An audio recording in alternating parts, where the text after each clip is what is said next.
about level 1 ART clinic, and all of us, are discussing about ART level 1 clinic, level 2, and the law which has come up in multiple CMEs, but still there are so many questions. Whenever we discuss these things, our gynecologist colleagues especially, they have so many queries regarding what all we can do, what all we cannot do at our general clinics, and how to start an IUI clinic if you already have an existing OBGY clinic. So let's try through this talk. I hope I'll be able to answer few doubts about how to start a level 1 ART clinic and what all is expected. So all of us know that this new ART Act came in 2021 and it was implemented somewhere in early January 2022. And when it came, then initially all of us were little scared, because so many things, so many ambiguities were there. Even fertility specialists, we were not clear, and we had to read in between the lines. We had multiple sessions with fertility lawyers and other lawyers. We also tried to understand, but now we are at a stage, Dr. Sharda Jain ma'am will also agree, that it is almost clarity is there. And if you look at SWOT analysis, then SWOT analysis is basically strengths, weaknesses, opportunities, and threats about anything. So SWOT analysis, if we do for this ART Act which has come, so in a way the strengths are that regulation of ART has happened, and it has definitely happened because small clinics where their things were going unregulated, they had to actually stop.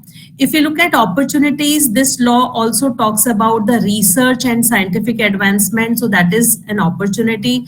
If we look at the weaknesses, there are still so many things which are gray zones, which are unexplained. Even we are like embryo donation, they don't say anything about that. And what are the threats? Threats are basically strict data management. If you don't follow the law, then severe punishment on minuscule offenses. Then third party reproduction, initially there were so many queries which were unanswered. So more or less most of the things are answered, but yes, still some queries do exist, and I think they will be never ending. So our aim is to understand the strength of this act and turn them in our favor so that we can keep on practicing. But as per law, we have to follow everything, whatever is written. So if we try to understand, initially when it was not this existing law was not there, the classification was like this: level 1, level 2, and level 3. So I'll just try to tell this so that the understanding is proper in our minds. So level 1, level 2, level 3, if we talk about, which was already existing earlier, level 1 centers or primary centers were the centers where only investigations regarding fertility and consults were happening, whereas IUI clinics were under level 2, whereas IVF ICSI wherever is happening, that was labeled as level 3.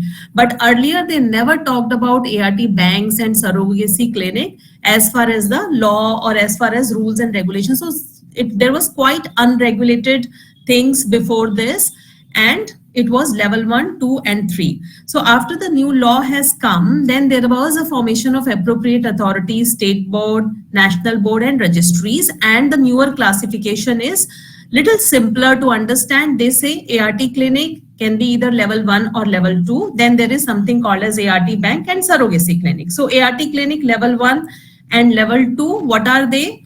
So when you are talking about IUI, counseling the patient, talking to patient, doing consults, it's level 1 ART clinic. Whereas when we talk about IVF, ICSI, gamete handling, that's level 2 ART clinic. And surrogacy clinic and ART bank, that's altogether different. So today's aim is that we understand properly what is ART level 1 clinic and how to establish a level 1 ART clinic. So level 1 clinic can carry out only IUIs. This we have to understand. Level 1 does not deal with IVF ICSI, and there is nothing like, taking out the eggs or IVF in level 1 clinic. And the minimum staff requirement, which is as per law, they say a gynecologist who is medical postgraduate in OBGY, that person can register after following proper protocols, can start a level 1 ART clinic. If we talk about what all equipments and infrastructure is needed, Then microscope, centrifuge, and refrigerator. These are the only three things which they have mentioned. But if you want a more refined way of level 1, then putting a laminar flow will be a great thing, which ideally should be done, but law doesn't say that. So what all you can do in level 1 ART clinic, you can do OPD consultation. If you have taken PCPNDT, which you have to, because even if you're not doing ultrasounds in your level 1 ART clinic, you are getting it done from somewhere else.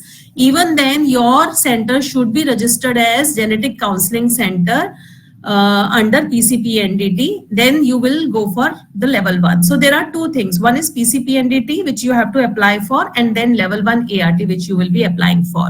So if you have taken PCPNDT ultrasound center registration also, then follicular monitoring also you can do. You can do semen preparation. Now the question is, if you have started level 1 ART, can you do donor inseminations also? Yes, you can do. But the condition is that you cannot store the donor semen samples at your center.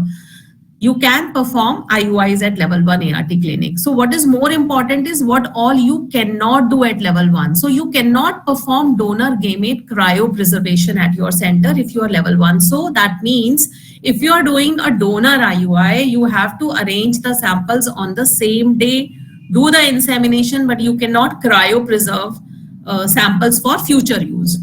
Then you cannot do any ART bank related work. You cannot do IVF, ICSI, embryo transfer, PGT, surrogacy, or any researches related to gametes also you cannot do. Unlike level 2, where all advanced ART procedures can be done, like surgical retrieval of gametes, handling of eggs, use pump for fertilization, embryo transfer, storage of gametes, and perform any kind of procedure or techniques which involves gametes or embryos. And even, there is a clause which says if the couple has given signatures or consent for research on leftover embryos, then even researches can be done. And what is ART bank? Just to make you understand, ART bank is the place which is, when it is registered as ART bank, it is responsible for screening, collection, and registration of semen donors and cryopreservation of sperm, and is responsible for screening and registration of egg donors. So egg collection and storage does not happen in bank. So what is happening nowadays, what we are following is the donors are getting registered at the ART bank, but their egg collection is happening in the ART clinic. Unlike the semen donors, where the cryopreservation also is happening in the banks. So easy to remember, for the males, entire thing as far as donors is concerned is happening in the bank. They are donating the samples, they are cryopreserved also, and later on they are transported to the ART clinic. Whereas for egg donation, only registration, screening they are doing, but egg collection and storage is happening in the ART clinics. So the ART banks, they operate as semen banks or oocyte banks both. So they can bank, but they cannot do egg pickup. Maintain the records or data of all the donors which they are regularly reporting to the national registry. So now, after this act, what all authorities are existing? National ART and Surrogacy Board, State ART and Surrogacy Board, National ART and Surrogacy Registries, and appropriate ART and Surrogacy authorities. So as we said, again to emphasize, if you want to open a level 1 clinic, then gynecologist with postgraduate degree in OBGY can start level 1 clinic. So in level 2, they have said that a counselor is must, but in level 1, is a counselor must? Or if you are sitting alone in a clinic and you can wholesale do? Yes, you can do, because the law doesn't ask for a counselor. Earlier, they had said that a counselor is must, but when the law was amended in June, then this counselor was removed from there. And there is no mention of any andrologist, embryologist, or technician. So the gynecologist herself or himself, he can or she can learn how to prepare the semen samples, and you can do your own IUIs. It's not necessary to keep some andrologist or embryologist if you are trained enough. Unlike level 2 clinic, where we need gynecologist, anesthetist, embryologist, one counselor, and additional staff at the level of director or andrologist may also be employed at ART level 2 clinic. And there, the qualification of gynecologist is altogether different. She should have done 50 egg pickups, 3 years of work experience, all those things are there. So this is when we talk about IVF, unlike ART level 1 clinic. Now, what are the responsibilities? It is very important. So if anybody is registering as ART clinic, then the paperwork, then what are all responsibilities are there, that all has to be very, very clear. So ART clinic's responsibility is to provide professional counseling to commissioning couple and women about all implications and chances of success. So this should be clearly mentioned, right? Inform about advantages, disadvantages, side effect, cost, risk. So even when we are doing IUIs, like the risk of multiple pregnancies and risk of, if you're using gonadotropin injection, then what are the risks associated? What is the success rate? Because sometimes couples, they think IUI to ho gaya, kyun fail ho raha hai? So the actual success rate of IUI in particular case, why it is indicated in that case. And apart from all this, we are supposed to maintain the confidentiality. The clinics and banks, they should ensure that information about the commissioning couple, women and donors shall be kept confidential, and information about treatment shall not be disclosed to anyone except to database to be maintained by National Registry, or in emergency to commissioning couple to whom the information relates, or if there is an order by court of jurisdiction, then only you are supposed to give out the information. Otherwise, confidentiality maintained at all the levels, right? Now, is a grievance cell needed?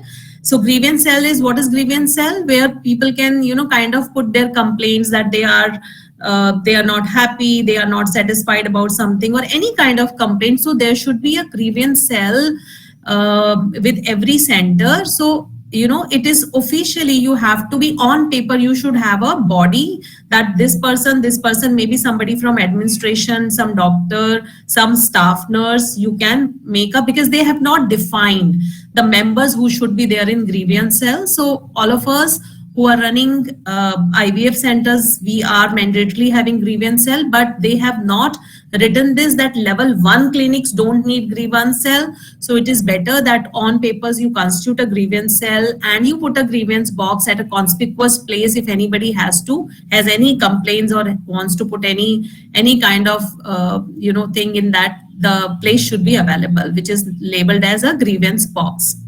Then coming to the validity of registration. So once you have registered, then every 5 years you are supposed to renew it for the ART clinic, and every 3 years for the surrogacy clinic. Then record maintenance. This is also very important. If we are starting IUI, if a check happens, so we are supposed to keep the records for 10 years for all the ART procedures. So IUI is an ART procedure. So 10 years records we have to keep, and 25 years if somebody is running a surrogacy clinic. These equipments we have already talked about. Level 2 equipments we are not going to talk about. So again, level 1 needs, we should have a centrifuge, microscope and refrigerator. Now coming to, sometimes couples, they just walk in that we want an IUI. So these criteria are also very important, and all of us should remember.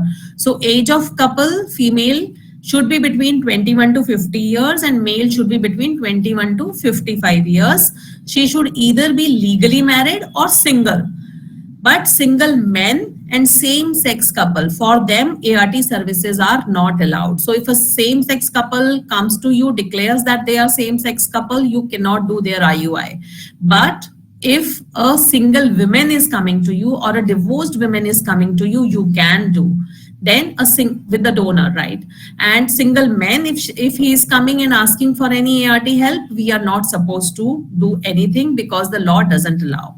Now coming to marriage proof, should we be taking marriage proof for couples who are going in the ART services? So it is not mandatory as per Act, but it is always a good practice that we start practicing that. This also, if couple doesn't have marriage certificate, then you can get an affidavit done and keep it for your, it's always better to keep some extra records, extra paperwork, rather than being sorry later.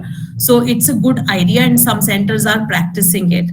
Then proper consents, proper data entry, and we should know about storage of gametes. This is for ART level 2, not for ART level 1. Now, donor cycles, because even at level 1 clinic, sperm donation cycles do happen. So we should know again, age of recipient, as I said, female between 21 to 50, male between 21 to 55, whereas the donor male has to be between 21 to 55 years again. Whereas for egg donation, the age is 23 to 35 years, the person who is donating the eggs. Then, as I said, either married or single women can avail donor cycles. One donor can donate only for one couple and once in lifetime. It can be a known donor also, but whenever it is a known donor, that person has to register through the ART bank, and then the sample needs to come. So proper registration, paperwork, everything has to be done. Then donor embryo, again, it is regard to ART level 2. Insurance does not exist for males. So male donors, insurance is not needed because there is no procedure or anesthesia being given to them. Whereas for female donors, there is an insurance cover which is to be paid by the commissioning couple. They have to do it. Then storage of excess gametes in embryo. This is also for ART level 2. They can store for 20 years. This slide I just put in because I wanted to emphasize that this, these numbers, age. So just see that for all kind of ART services, ART level 1, I will not say level 1, level 2 together. Then who can be the donors? Then again, government has kept different age criteria. When we talk of surrogacy, then again, different age bars are given. So intending couple, if want surrogacy, otherwise for ART, it was 21 to 50 because our gynec colleagues, they are referring patients to us. So that's why I thought that I'll just put in this slide. For females, intending couple, the age has to be between 23 to 50. And male, it has to be between 26 to 55. So here the age limit is changed. Then intending women. So if she is single, so if a single woman wants to become mother by surrogacy, then her age has to be between 35 to 45.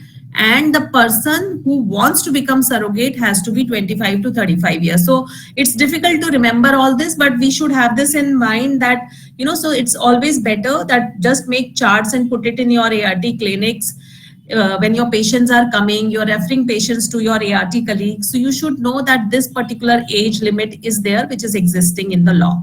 So whenever we do any ART procedure, we have to know that we are supposed to fill in all the consents form as per new act, as per ICMR guideline, and all the forms as per PCPNDT also. Like if we talk about IUI, so then form number 7, that is for husband's semen if you are using for IUI.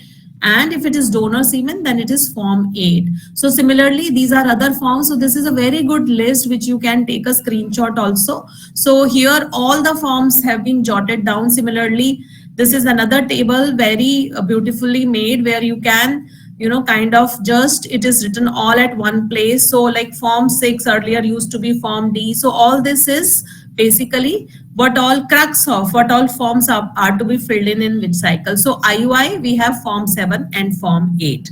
Now, if you are registering for level 1 ART clinic, we are supposed to pay 50,000 rupees registration and we are supposed to renew it every 5 years. If I am registering for level 2, then 2 lakh is the payment. Again, every 5 years, this is to be renewed.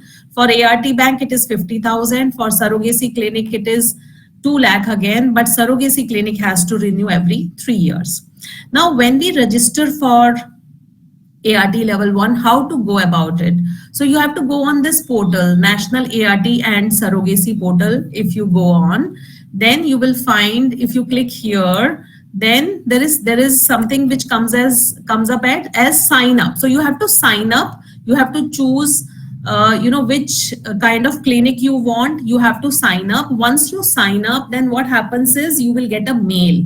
So see here, there is a written thing, sign up. So if you click here, then there is something which opens up, which you are supposed to fill. So what opens up is this. So sign up form, you fill up all the entries, and once you fill up all the entries, then a mail is received by you on your registered email ID. And once that mail is received, then after that you are given a password. So login ID and password are given, and then you are supposed to register.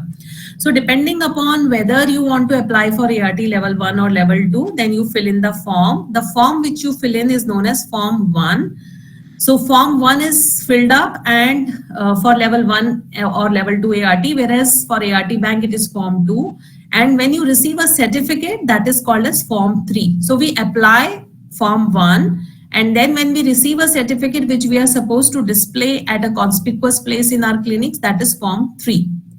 So I hope it is clear that how to register for ART level 1 clinic. Now some clinical cases, queries which are there in minds of all of us, our gynecologist friends. So I've just put in 2-3 clinical case scenarios. So if you are having an obs and gynae facility at your clinic and now you know that ART Act has come, rules have changed, you are registered as ultrasound clinic under PCPNDT and a patient comes to you for IUI, can you perform an IUI at your clinic? So the answer is no. But you don't want to lose this patient. So what is the best way to do IUI? So best way is that you get yourself collaborated with another person who is already running ART level 1 clinic. You can stimulate your patient, but you take your patient for IUI there. And if you are registered with them, then you can sign the forms also. If you are not registered, let the other doctor do, and you can be there with the patient. And you have to definitely do the procedure as at ART level 1 clinic. So another question is, can you get semen preparation done at ART level 1 clinic and get sample transported to your lab? So answer again is no. So you are not allowed as per new ART law that some pathology lab or some ART level 1 clinic also prepares the samples and you get it transported it to your clinic and you do IUI. No, it is not allowed. So you need to take your patient to clinic which is registered as ART level 1 or level 2. Now the question is, you don't want to get registered. You feel it is a lot of headache, paperwork and all. I don't want to do, but you want to stimulate your patients for IUI and you are doing your own follicular monitoring. So do you need to get some other registration done? No. So again, so you can see whatever meetings we had with ART authorities and all, earlier there was some confusion, but now they say that if you intend to stimulate your patient only for IUI, so you have to prove, if you are asked, you have to prove that you were not intending to do IVF. So if you are inducing, you are doing ovulation induction with an intent to do IUI and you are having a collaboration with an ART level 1 clinic, then you can do the inductions. Then another question, it is better to, not better, it is mandatory that whenever you take ART level 1 registration, you have to do PCPNDT registration also beforehand, either as genetic counseling center or genetic clinic, and then you apply for ART level 1. So when we say PCPNDT, so PCPNDT registration, the form is called Form A. So this is how it looks like. So you have to mark whether you are going to do, you are registering as genetic clinic or you are registering as ultrasound clinic or you are registering as genetic counseling center. But for GCC, genetic counseling center, you should have some experience. They ask for, I think, 6 months minimum of experience for genetic counseling, then only they give. So this is how this form looks like, Form A, which you will be applying. And what you get as PCPNDT registration, which you display in your OPDs, is Form B. So you are supposed to display Form B and you are supposed to display Form 3 of ART authorities. Then you are registered as ART level 1. Then you need to start your own IUI clinic. Does IUI come under ART? So we are all clear that yes, it comes under ART level 1. So to conclude, at the end, what is the conclusion? We have to comply with the rules at all cost and we have to be firm and take a stand. We should not be doing any hanky-panky. We have to follow all the rules strictly. And as far as the law is concerned, we should not practice any flexibility. We have to stick to all the rules. Thank you so much for your kind patience.